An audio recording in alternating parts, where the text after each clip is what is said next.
बाबू आज हमारे कुछ भांजा पैदा हुआ है और इनके लिए कहा बड़ा क्यूट है, देख लो या देखो ताकत है।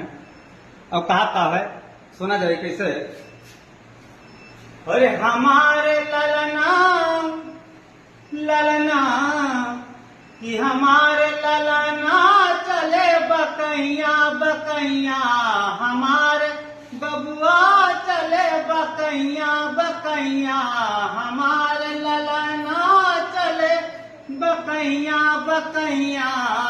अरे बबुआ के गले में हरवा सोहे, ललना के गले में बबुआ के गले में हरवा सोहे।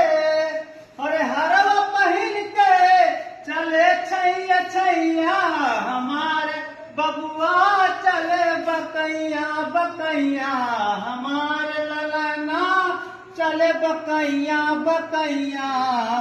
बबुआ के पैर में पैजनिया सोहे, बबुआ के पैर में पैजनिया सोहे।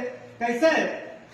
हर पैजनी पहन के चले छैया छैया, हमारे बबुआ चले बकैया बकैया, हमारे ललना चले बकैया बकैया, हमारे बबुआ चले बकैया बकैया।